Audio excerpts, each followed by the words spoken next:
Suprabhatam student. हमने पिछले अध्याय के अंदर जो हमारा टॉपिक चल रहा था वो कारक टॉपिक चल रहा था, और कारक टॉपिक के अंदर भी हमने षष्ठी विभक्ति का अध्ययन कर लिया था। और अब आती है हमारी सप्तमी विभक्ति, और सप्तमी विभक्ति में भी हमने 2 सूत्रों का अध्ययन कर लिया था। इसमें 4 सूत्र है, आज दोनों सूत्र में कंप्लीट कर दूंगा, यानी कारक टॉपिक हमारा समाप्त हो जाएगा। किंतु परीक्षा के अंदर, एग्जाम के अंदर किस प्रकार से उदाहरण आते हैं वो मैं इसके बाद जो आने वाला जो अध्याय रहेगा उसके अंदर मैं आपको बताऊंगा। यानी कारक के उदाहरण परीक्षा में किस प्रकार से पूछ जाता है और करने का तरीका कौन सा होता है, ये मैं आपको आज में यानी आने वाले अध्याय के अंदर मैं बताऊंगा। ठीक है, तो जरूर देखना कि किस प्रकार से एग्जाम के अंदर आते हैं, कारण व्यक्ति किस प्रकार से छाटते हैं। तो आज हमारा जो टॉपिक का नाम है वो है कारक।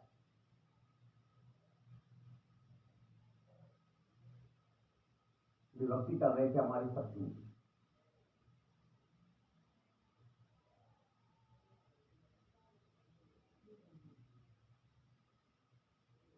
सप्तमी विभक्ति सूत्र नंबर तीसरा सूत्र था। अब तीसरे सूत्र के अंदर जो तीसरा सूत्र इसके अंदर सूत्र नहीं है, वैसे शब्द है संलग्न और चतुर। इन शब्दों के योग में कौन सी व्यक्ति रहेगी? सप्तमी व्यक्ति रहेगी।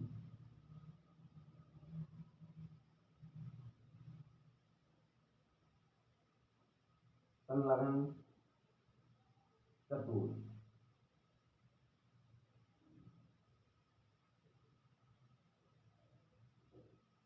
दो शब्द हैं, शब्दों के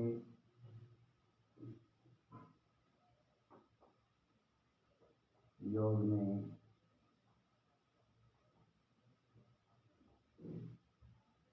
सप्तमी विभक्ति होती है। विभक्ति होती है, ठीक है। यानी संलग्न लगा हुआ चतुर यानी चतुर होता ही है, ठीक है। इसके उदाहरण देखते हैं हम। उदाहरण 2 देखते हैं इसके।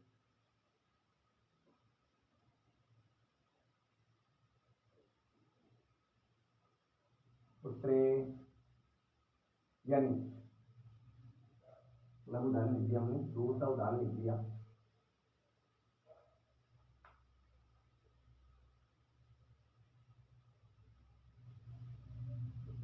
बलदेव तव कार्य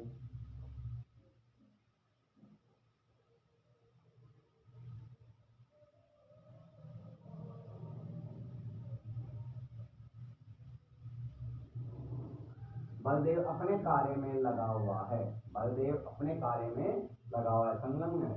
यानी सब कार्य क्या हो गई? इसमें सप्तमी व्यक्ति हो गई है, संलग्न में हो गई कौन सी? सप्तमी व्यक्ति। कारण सप्तमी व्यक्ति का क्या हो गया? कारण हो गया संलग्न। ये तो हमारे सप्तमी व्यक्ति का कारण है, और ये हमारी क्या है? सप्तमी विभक्ति है।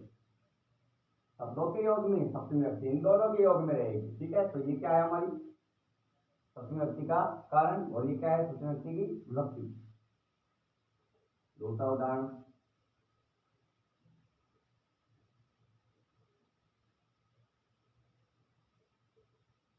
जयदेव संस्कृत चतुरस्ति।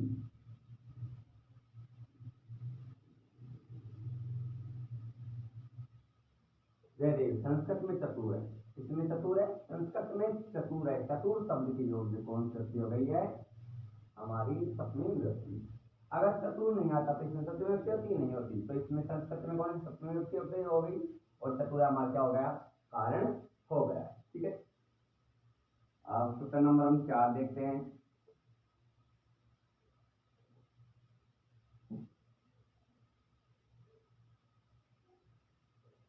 यस्य च भावेन,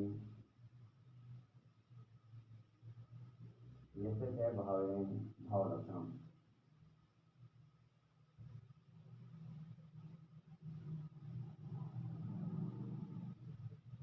यस्य च भावेन भावलक्षणम, ध्यान से देखना। जैसे अनेक क्रिया होती है, राम जाता है, राम फरता है, राम कूदता है, ना राम नाचता है, यानी अनेक क्रिया होती है। जब उन क्रियाओं में से जब एक क्रिया जब एक क्रिया के बाद में दूसरी क्रिया होती है, मतलब राम जाता है एक क्रिया हो गई, और वह खाना खाता है। क्या करता है? खाना खाता है। क्या हो गया? दो क्रिया हो गई, जाता भी है और फिर वहां पर जाकर के खाना खाता है। तो जो पहली क्रिया होती है हमारी, जो फर्स्ट वाली क्रिया, राम जाता है, जो जो फर्स्ट वाली क्रिया होती है, उस फर्स्ट वाली यानी पूर्व क्रिया, पहले वाली क्रिया, उस क्रिया के कर्ता में, उस जो क्रिया होती है उस क्रिया के कर्ता में, कर्ता कौन होता है? कार्य को करने वाला कर्ता होता है। कर्ता कौन क्या होता है? कार्य को करने वाला कर्ता होता है। तो उस कर्ता के अंदर कौन सी विभक्ति होती है? सप्तमी विभक्ति होती है। जब एक क्रिया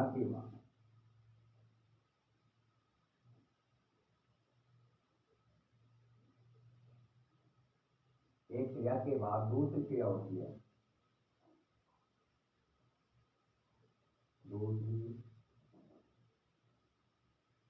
क्रिया होती है।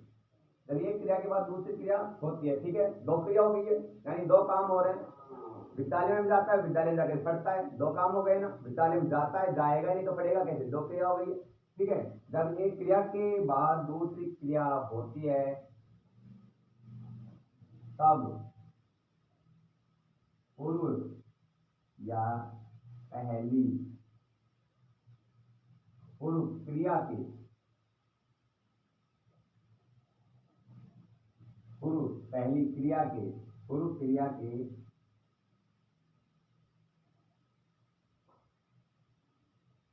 कर्ता में, पूर्व क्रिया के कर्ता में, पूर्व क्रिया के कर्ता में सप्तमी विभक्ति होती है।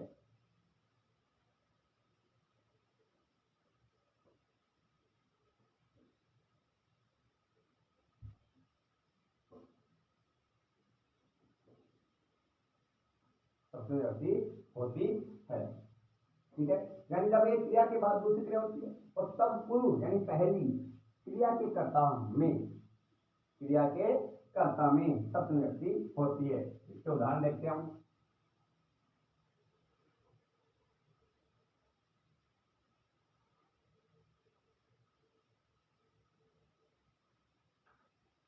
उदाहरण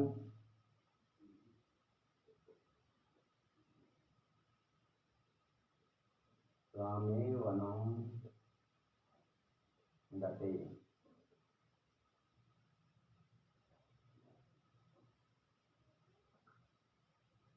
दशरथ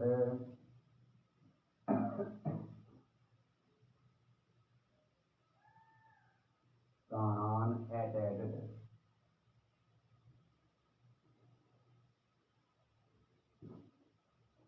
राम वनम गते, राम वन को गया, हाँ जी, ये काम हो गया, राम वन को गया। दशरथ प्राणान एटेड, दशरथ ने प्राण त्याग दिए, दशरथ ने क्या कर दिए?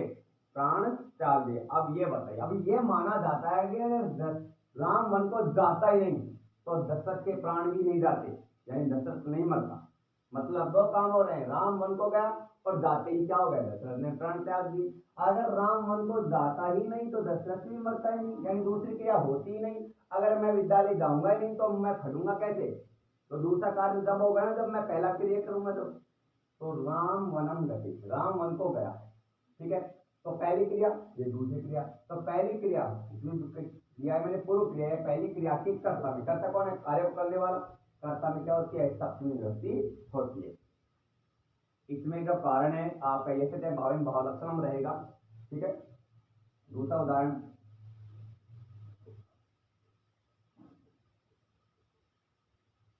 सूर्य अस्तम गते सर्वे बालका गृहम एगच्छन्।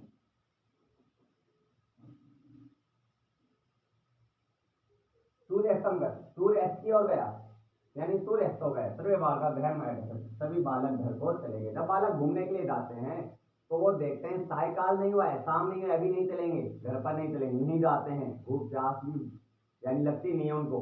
मतलब अगर सूर्य अस्त होता ही नहीं तो बालक सभी घर पर जाते ही नहीं, खेलते रहते। अगर 1 बजेगा ही नहीं तो बालकों की छुट्टी भी नहीं होगी। ठीक है, जैसे 7:30 बजे लगती है स्कूल, 1:30 बजे छुट्टी होती है, 1 बजे होती है। अगर वो 1 बजेगा ही नहीं तो छुट्टी कैसी होगी, नहीं होगी। उसी प्रकार से एक क्रिया हो गई, ये दूसरी क्रिया हो गई है, तो पहले क्रिया के कर्ता में क्या होती है, सप्तमी विभक्ति होती है। ठीक है, इसको जरूर याद करना। ओके, ये सप्तमी विभक्ति हमारी कंप्लीट हो गया, कारक टॉपिक हमारा कंप्लीट हो गया है। और जिसके बाद में आने वाला जो अध्याय रहेगा मैंने आपको बता भी दिया है शुरू में, जो कारक परीक्षा के अंदर किस प्रकार से पूछे जाते हैं, कारण विभक्ति किस प्रकार से करते हैं, किस प्रकार से छाटते हैं, और एग्जाम के अंदर करते किस प्रकार से, वो सारी बातें मैं अगले अध्याय के अंदर बताऊंगा। ओके।